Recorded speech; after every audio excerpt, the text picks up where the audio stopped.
share with us Yeah. the reason why that you're the blessing standing before us today.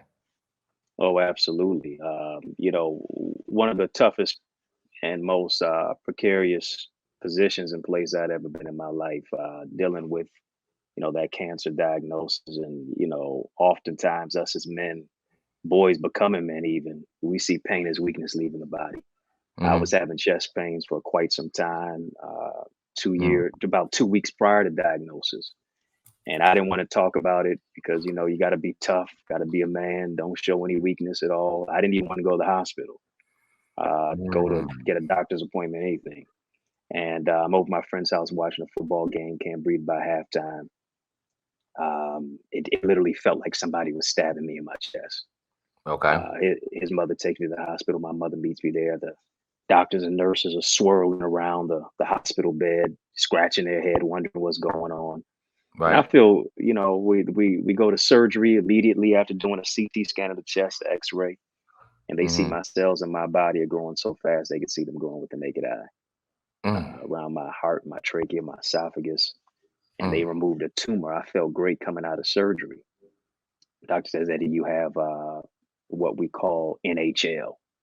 Okay. Now, I'm from the east side of Detroit. I know we got the Red Wings here, but I figured it was National Hockey League. You Right. know Right. what I'm Right. saying? And he says, no, you have non-Hodgkin's lymphoma. I'm like, what in the world is that? Non-Hodgkin's lymphoma.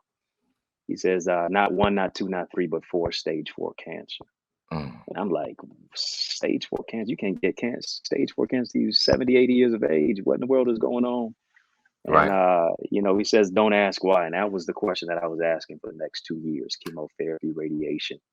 My own biological father never visited me one day in the hospital. People I thought were praying for me, literally praying on me, expecting my demise.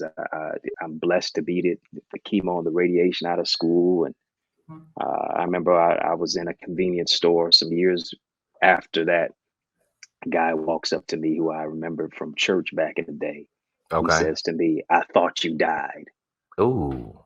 I wanted to go oops No. upside his head and slap him like Will Smith did Chris Y'all Rock. was in. You said y'all was in church.